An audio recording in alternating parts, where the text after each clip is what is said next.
Prepare a sua caixa de lápis de cor mental para dar essa conversa as cores que ela merece, porque hoje eu vou falar com uma ilustradora, ninguém mais, ninguém menos que a autora das histórias em quadrinhos Arlindo.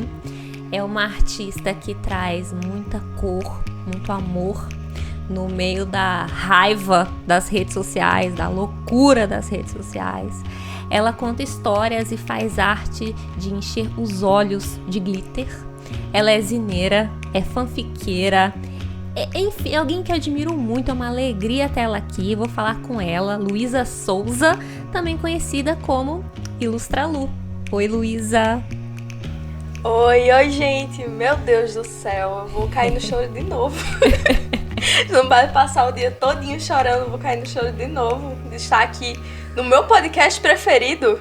Ai, olha que só alegria. Que incrível. Tô muito feliz, muito feliz. Olá, gente, tudo bem com vocês?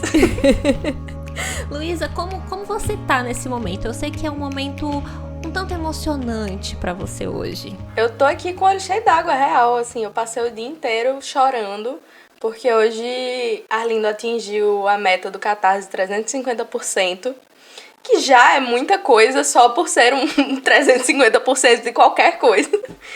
Mas era a meta que eu mais queria que atingisse, porque vai ser a editora vai doar, além dos livros que a galera tá doando, 350 livros para bibliotecas comunitárias e instituições de apoio LGBT do Brasil inteiro. Então, eu tô aqui realizada hoje, tô aqui com o olho inchado de chorar hoje. Você que tá ouvindo, não conhece Arlindo, deveria. Primeiro, é um fenômeno na internet. Conta pra gente um pouco o que é essa história em quadrinho, quem é esse personagem, pra ambientar quem tá ouvindo. Arlindo é a história desse menino que vive numa cidadezinha do interior do Rio Grande do Norte, na era de ouro dos anos 2000. Uma época, assim, inesquecível, né? Só quem viveu sabe. É a nostalgia mais próxima que a gente consegue ter, né? E a história fala sobre ele vivendo a vida dele e aprendendo a ser quem ele é. Ele tem lá seus conflitos na escola, em casa, uma vida normal de adolescente.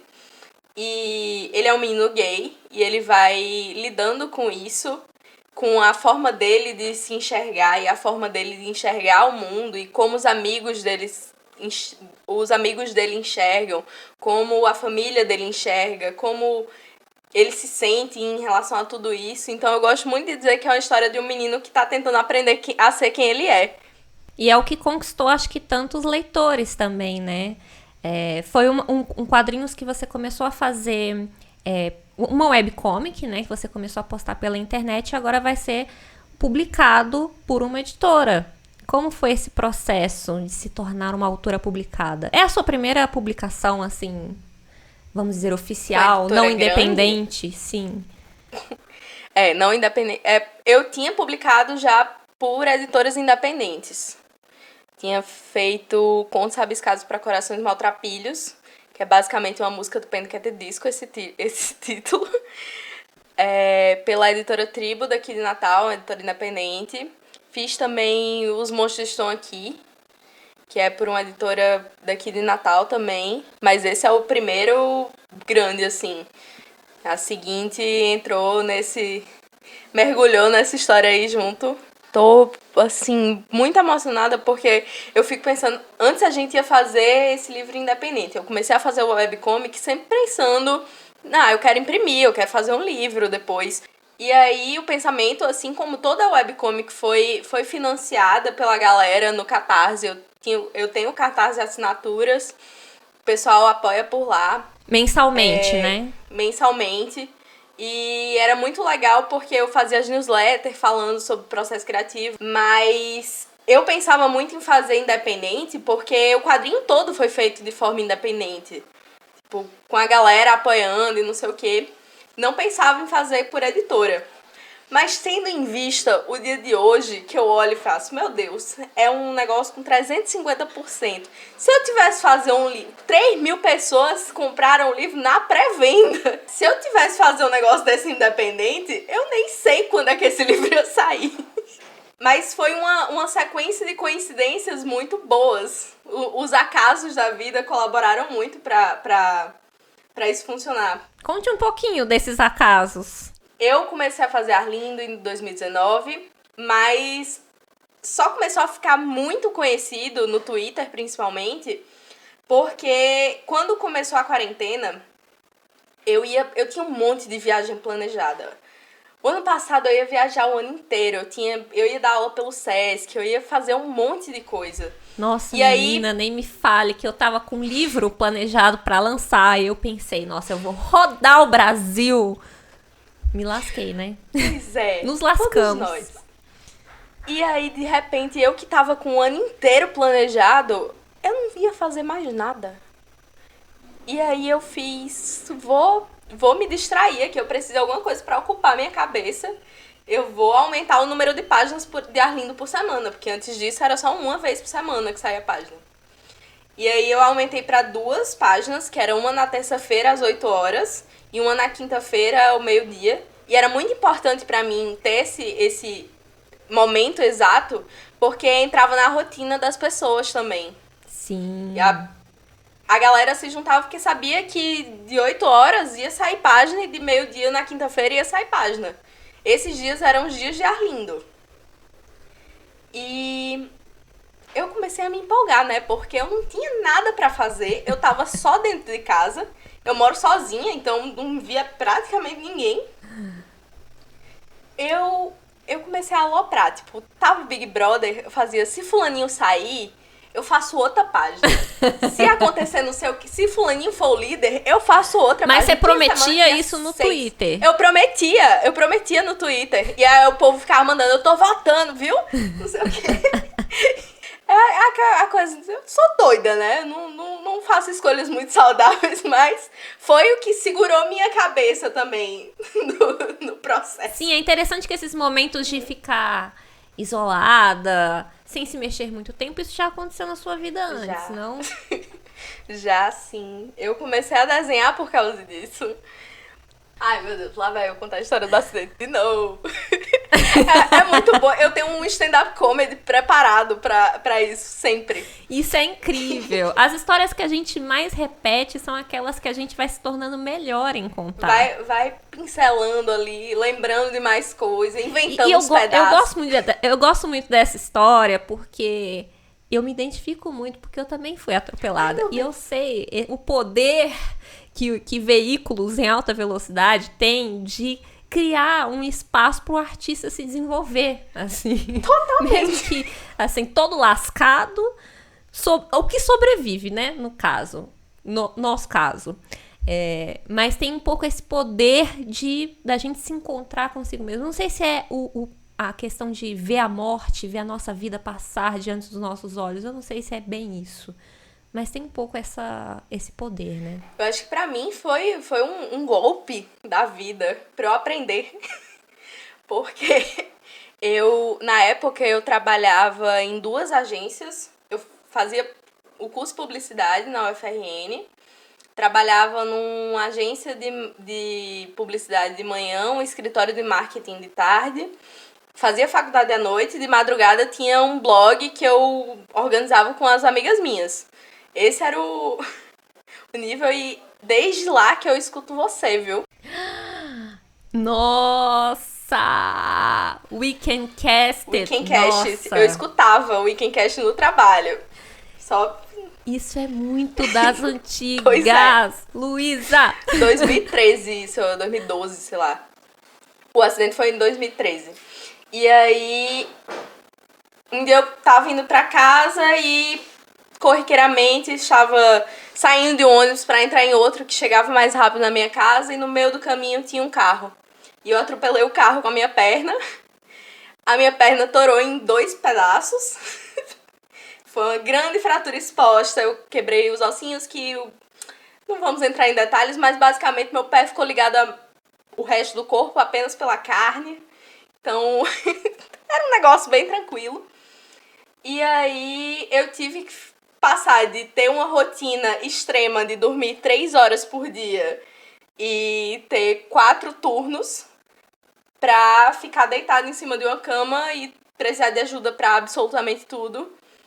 E tudo que eu tinha era um caderno que eu tinha comprado, sei lá, uma semana antes do meu aniversário. E umas canetas. A Netflix, ali pra assistir umas coisas. E pronto. Era isso que eu tinha. E muito tempo livre. Muito tempo livre pra não fazer absolutamente nada além de desenhar. Criei um Instagram. Eu tinha feito o Instagram também uma semana antes. E eu comecei a postar os desenhos no Instagram. E isso, antes do acidente, eu ia fazer um livro de contos. E aí o pessoal da editora fez: ei, tu não tá desenhando? Faz um quadrinho aí. Faz um quadrinho aí que a gente... Então antes você escrevia, você escrevia isso? Eu sempre fui muito da escrita, eu era fanfiqueira, fazia fanfic na escola. Eu escrevi, teve um trabalho da escola que eu lembro muito, que o professor mandou fazer um conto. E aí eu comecei o conto num caderno novo e eu só fui continuando uma história com uns personagens bem aleatórios, com uma trama assim bem... aquele puro suco da malhação. E aí acabou que no final do ano letivo, o meu caderno ficava rodando a sala do povo acompanhando a história. Eu escrevia de noite ou escrevia nas aulas e de manhã o povo lia na sala. O povo que nem falava comigo lia o caderno. Era o único jeito que eu tinha de interagir com as pessoas, porque eu tinha, sei lá, 3, 4 amigos e tinha gente que nem sabia meu nome direito, mas pegava o caderno e levava pra outra sala. E eu fui levando isso pra vida e continuei escrevendo. Nesse blog que eu tinha com as minhas amigas, fazia meus textos de ficção. Sempre muito sobre cotidiano, sempre muito romance, essas coisas assim. E aí acabou que eu fiz esse livro de contos rabiscados. Que eu fiz a versão em quadrinhos. Eram 10 histórias de amor que não necessariamente deram muito certo. E foi quando eu comecei a frequentar evento, comecei a fazer zine, essas coisas. Mas tudo saiu depois do acidente. Tipo, eu não desenhava, não fazia nada, além de escrever. Então foi ali, você criou um Instagram, você começou a fazer quadrinhos, a participar de feiras. Foi aí que você começou a ver o que você fazia de uma forma mais profissional? Como foi esse momento que você se percebeu que isso era a sua profissão, no caso? Eu acho que foi um pouco mais pra frente, porque quando eu sofri o acidente, eu voltei pra minha cidade, que era Currais Novos, no interior do Rio Grande do Norte, onde se passa a história de Arlindo. Eu tive que voltar pra lá, porque eu não tenho família aqui em Natal, eu não tinha assistência, eu literalmente precisava de ajuda pra ir ao banheiro, então não ia ser muito legal ficar sozinha aqui. E quando eu voltei para Natal, eu já não voltei trabalhando com agência de publicidade. Eu voltei para trabalhar num estúdio que fazia games, numa incubadora, na UFRN, para fazer o design dos personagens e as historinhas do jogo. Eu já voltei meio que trabalhando com ilustração de alguma maneira. E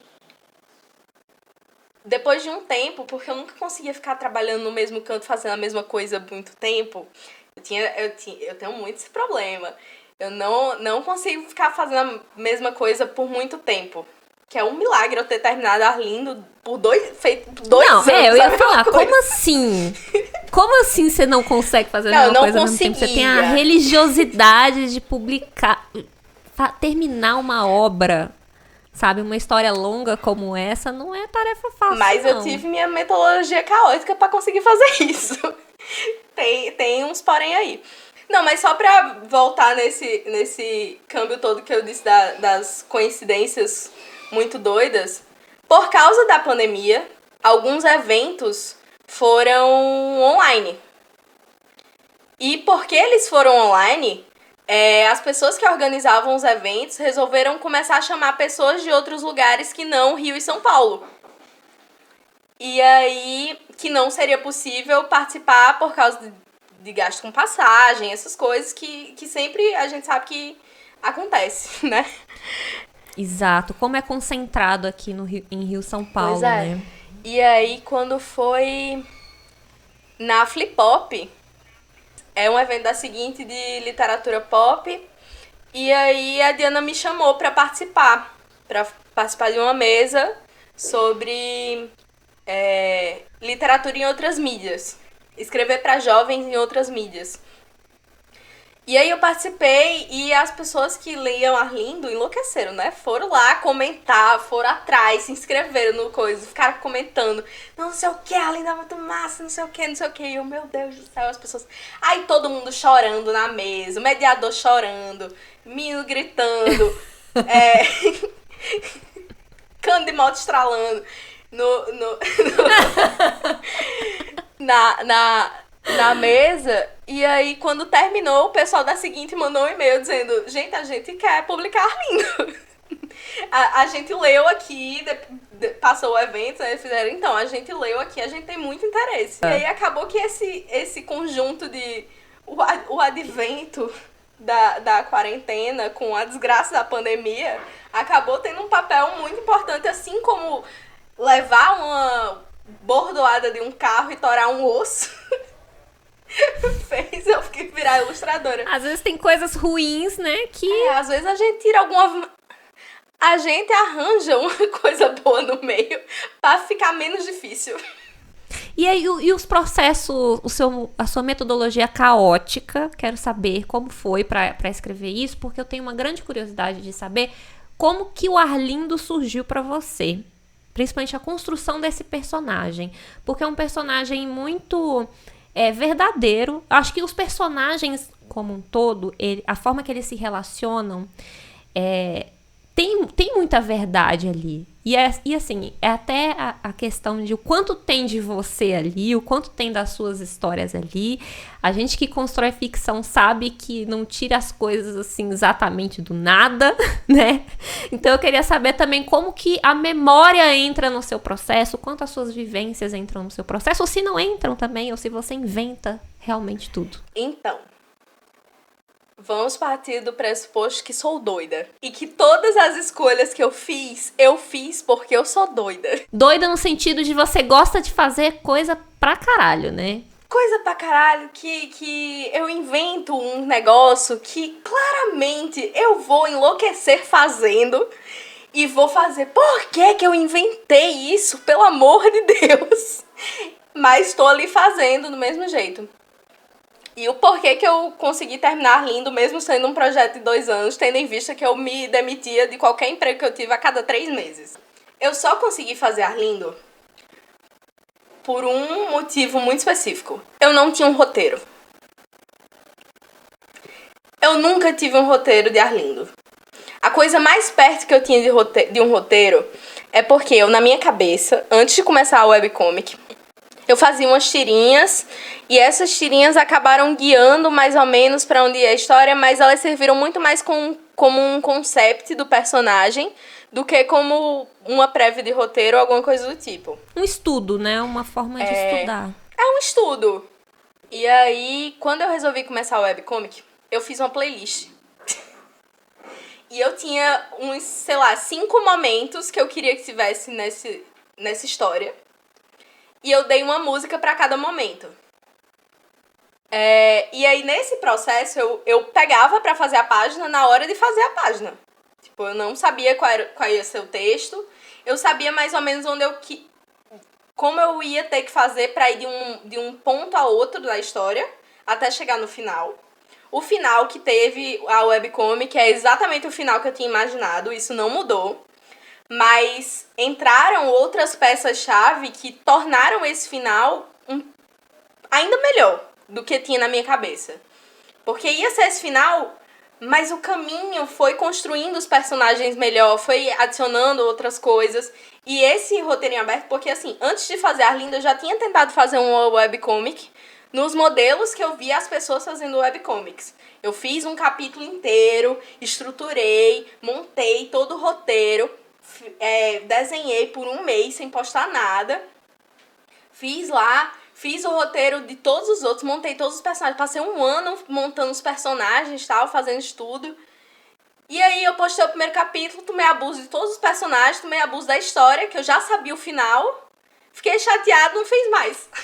A coisa rolou quando você foi fazendo, deixando a coisa acontecer naturalmente. Como já diria também outra grande canção, né? Exatamente. Foi uma coisa meio banda voa assim, mas que acabou dando certo porque tinha novidade pra mim também. Eu acho que eu precisava da novidade no processo, de não saber o que é que vai acontecer. E as coisas que iam acontecendo na minha vida acabaram influenciando em pedaços da história também, e surgindo personagens no meio, e teve... Na semana que eu vi Bacurau, foi a mesma semana que eu assisti A Invenção do Nordeste, que é uma peça do pessoal aqui de Natal, do Grupo Carmim, que eu achei incrível, incrível, incrível, incrível. E aí teve um evento no Sesc que era a Nordeste, que tinham artistas de todos os estados do Nordeste, refletir qual era essa imagem de Nordeste e como isso se refletia nos trabalhos de cada um. Foi um negócio incrível. Eu fiquei louca. E aí, teve um dia que um menino comentou no Twitter: ai, a história de Arlindo é muito igual à minha. Parece a minha vida que eu vivi aqui no interior de São Paulo. E aí eu fiz: não, você tá lendo com sotaque errado. E aí eu fiz: não, eu preciso dar um jeito de fazer um pedaço da história para que as pessoas leiam isso com o sotaque certo. E aí, o que foi que eu fiz? Foi aí que apareceu a avó de Arlindo. Que eu fiz ele na casa da avó. E a casa da avó dele é a representação de muito do que eu via como a cultura daqui. Que era muito especificamente daqui, que era a comida, era o jeito de falar, era a decoração da casa, era a forma como a avó dele dava carinho pra ele, a forma como ela colocava a espiritualidade dela, que não era exatamente católica, mas tinha um background católico, mas ainda era meio místico, ainda era um negócio meio assim. E aí eu acabei conseguindo imprimir o sotaque e pronto, quando ele chega na casa da avó, que ela bota a mesa pro jantar e só tem comida que só se tem no Seridó, que é o lugar de onde eu vim. Tipo, tem queijo manteiga, tem um cuscuz muito específico e uma combinação de tapioca e não sei o quê, que só tem aqui. Tipo, em outro canto você não vai encontrar isso. E aí foi um dos momentos que as coisas que eu vivi para além do quadrinho influenciaram no que eu tava fazendo. E o que eu acho muito legal do Arlindo, que tem uma estrutura interessante que remete aos folhetins, né? Os antigos folhetins que vários autores, até bem consolidados, Machado de Assis, escreviam assim. Histórias seriadas que iam sendo publicadas aos poucos, e até foi o que baseou depois esse formato de novelas que a gente conhece na TV. E isso permite ao autor dar uma certa manobrada na história enquanto ela vai acontecendo, né? De acordo com o que você falou, mas eu queria perguntar também se a resposta dos leitores ia alterando, ia te dando ideias e você ia absorvendo também pela resposta dos leitores, porque uma coisa são as coisas que iam acontecendo, né? Por exemplo, você falou que estava criando enquanto via Bacurau e entrou um easter egg de Bacurau no meio da história, né? Isso possibilitou isso. Mas e a resposta dos leitores? Como que ela entrou no seu processo? Nossa, total. Tem total influência. Não tem como você fazer um negócio que tem a resposta imediata como no Twitter. E, inclusive, é por isso que a história foi publicada em sua totalidade no Twitter. Porque eu tinha resposta imediata, as pessoas geravam a conversa a partir da página. Eu lia todos os comentários, eu via todas as coisas. Eu postava a página e passava o resto do dia lendo as coisas, lendo o que o pessoal tava falando. E isso influenciou muito. Você falou aí que tinha os folhetins e tinham as novelas e tal. Eu assisti tanta novela pra estudar como fazer esse quadrinho. Eu assisti Malhação Viva a Diferença 2 vezes. Porque eu queria que tivesse esse tom. Eu queria o tom que tinha a Malhação Viva a Diferença. Porque eu achava que era um texto muito bom e tinha ganchos muito bons de um episódio pro outro. E eu queria aprender a fazer isso. Sim, é os chamados cliffhangers, né? Aqueles ganchos que fisgam o leitor pra querer a continuação. Eu me peguei mesmo pra estudar, tipo, como é que faz uma narrativa dessa? Porque até as webcomics que eu lia nunca tinham essa base de, tipo, uma página. Era sempre um capítulo, era sempre muita coisa. E eu não queria isso. Eu queria que a página gerasse alguma conversa e que segurasse a pessoa pro próximo. Que a pessoa ficasse lá esperando pelo próximo e por isso a página tinha hora pra sair. Às vezes eu precisava de um respiro entre uma cena e outra, porque o que ia acontecer não necessariamente precisava de muito diálogo, ou não ia acontecer tanta coisa em cada página. E esse era uma dificuldade que eu tinha na webcomic, porque a pessoa passava uma semana esperando a página. E aí não ia acontecer nada. E isso é uma coisa também muito legal que você faz, que toda página leva a história adiante. Por mais que, às vezes é só um quadro com 2 personagens em foco, às vezes não tem nenhuma fala, mas é só aquela carga de emoção, não tem nada sendo dito. Então tem uma certa dosagem, assim, né, do que vai acontecer, mas tudo faz a história avançar. E eu acho que isso é perfeito, assim, do ponto de vista de construção de narrativa. Porque sempre os personagens estão revelando de si. Você sempre tem algo a descobrir ali. Quanto a história vai avançando, as coisas vão acontecendo e você quer acompanhar aquilo. Mas essa sempre foi uma preocupação muito grande minha. De que a página existia ali por um motivo. E Aureliano também, @Aure, que também participou do processo inteiro. Que a gente tem uma relação muito doida de trabalho, que ele edita minhas coisas, eu edito as coisas dele, e a gente vai criando esses negócios que são muito diferentes entre si, mas a gente entende o método um do outro muito bem, o suficiente para poder dizer, isso aqui não vai funcionar, faz isso aqui. E ele teve um papel muito, muito grande em Arlindo como um todo, e sempre tinha esse negócio de tipo, essa página vai para onde? E aí eu fui fazendo isso.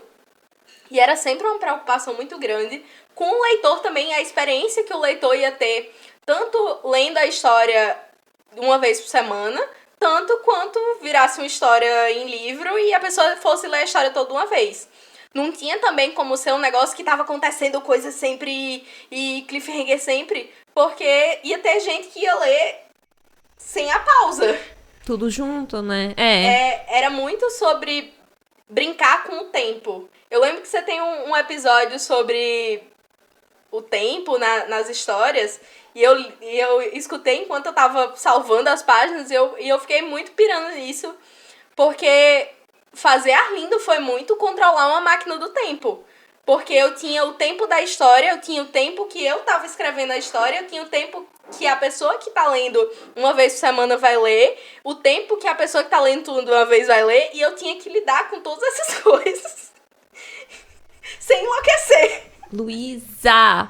Não, e tem outra dimensão do tempo aí, que eu acho que os easter eggs é o que revela isso, porque os easter eggs são esses pequenos detalhes que você coloca na cena, é um CD do Sandy Júnior, é um pirulito de coração na porta da escola, que trazem esse elemento nostalgia. Então tem essa outra dimensão do tempo que você trabalhou, que foi levar as pessoas para essa juventude do século, do início do século, né, da primeira década dos anos 2000, que eu vivi, estive lá. Inclusive, retornei também a essa época no Cidades Afundam, né? Também usei essas pequenas... Claro que com uma playlist diferente, né? Eu acho que trouxe músicas, referências diferentes. Mas eu acho que isso que é legal. Você recebeu um feedback de um leitor falando, isso é interior de São Paulo. Mas assim, eu lendo Arlindo, eu também, cara... Tudo bem, eu não estava em São Paulo, eu estava no entorno do DF. E, cara, isso também era a realidade lá, sabe? Então, olha como isso conecta o pertencimento a uma época, né? Total. Então, queria que você falasse um pouco, até porque você tem leitores de outra geração, né? Como que foi essa percepção de tempo? Total! As pessoas não sabiam que era uma janela do MSN. Jovens! Tem uma página que é uma janela do MSN e o menino, o que é isso? Que aplicativo é esse? Quantos anos você tem? O menino, 13. Aí eu, Uma pessoa de 13 anos lendo Arlindo. Ai, que fofo. Esse negócio dos easter eggs, de ter uma coisinha ali pra você cavucar e dar zoom, fazia parte dessa dinâmica do tempo. Porque eu precisava que a pessoa não se sentisse ludibriada por ter esperado uma página onde nada vai acontecer. Então eu aloprava no desenho, eu tacava desenho, eu fazia muito detalhe, eu botava muito easter egg. Agora eu tô lembrando de um outro easter egg que me deixou particularmente curiosa, porque você trouxe vários easter eggs de cultura pop, né? De músicas, coisas, enfim, da cidade.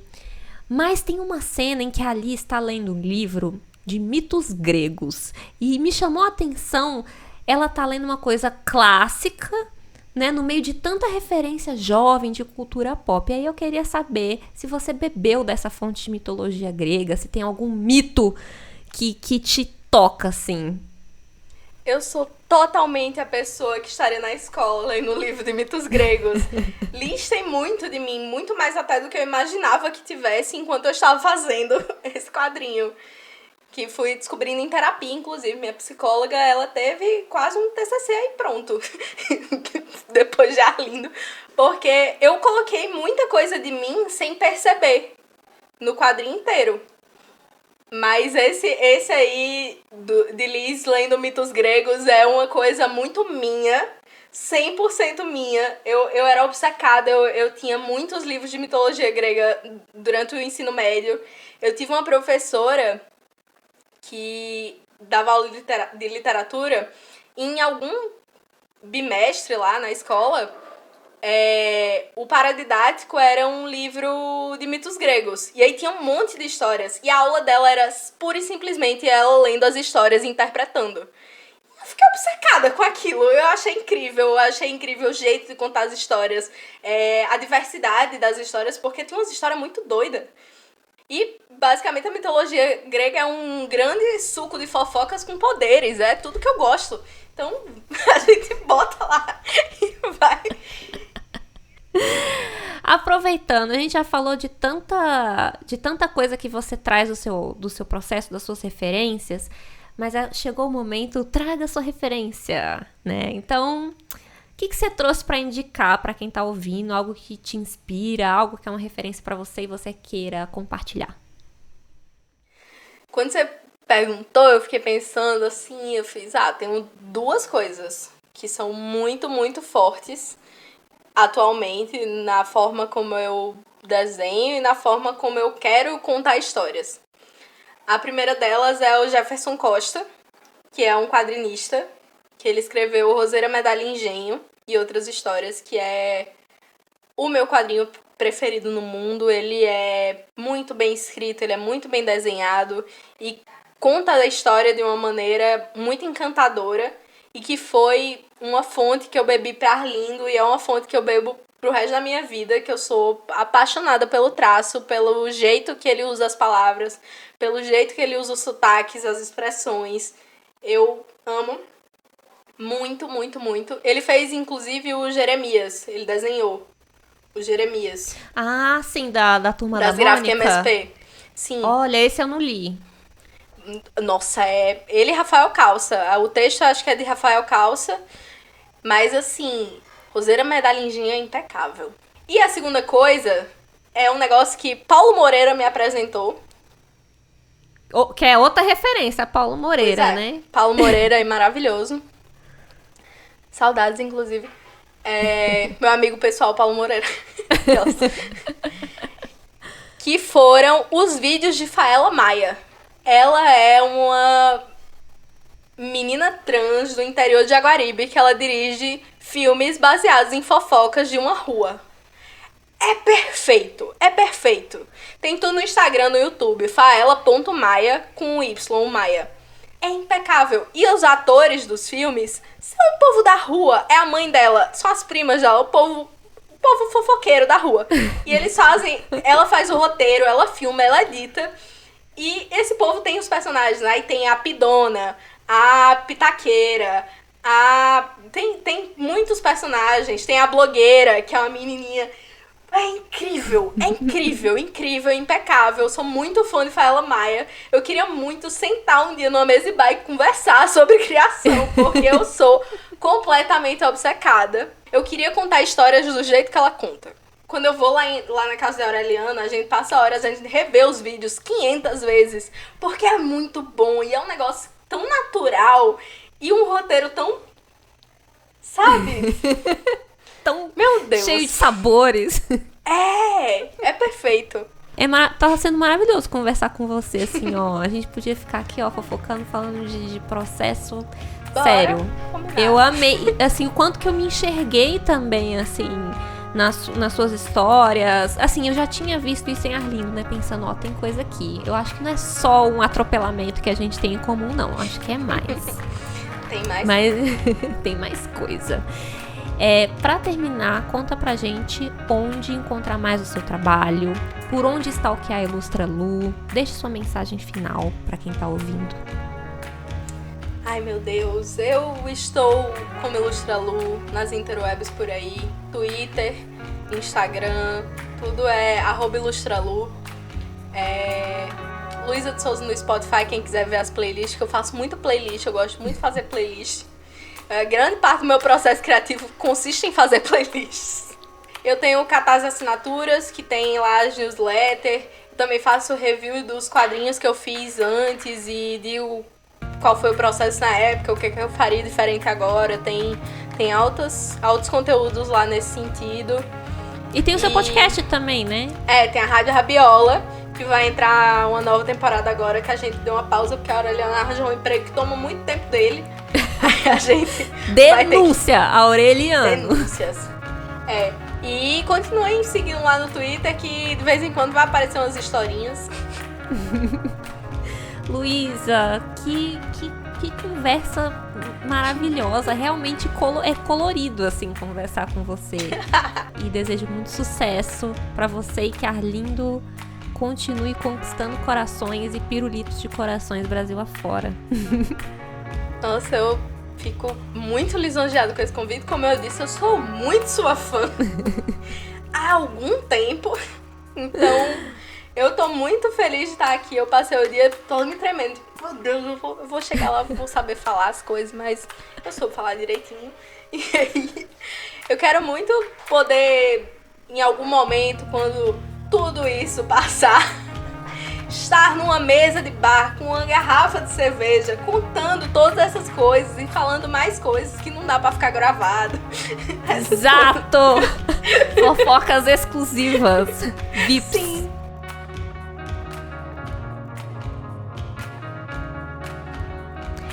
E você que tá ouvindo, obrigada pela companhia. Dá um pulo nos links da descrição para mergulhar mais no trabalho e nas referências da Luísa.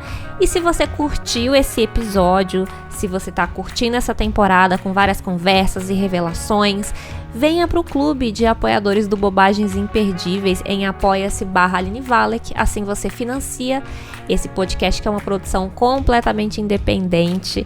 Você financia o meu trabalho na escrita e ainda vem para um grupo exclusivo onde a conversa continua. A trilha sonora é do Pest Alarm. Você pode ouvir mais no Spotify. Um beijo e até a próxima.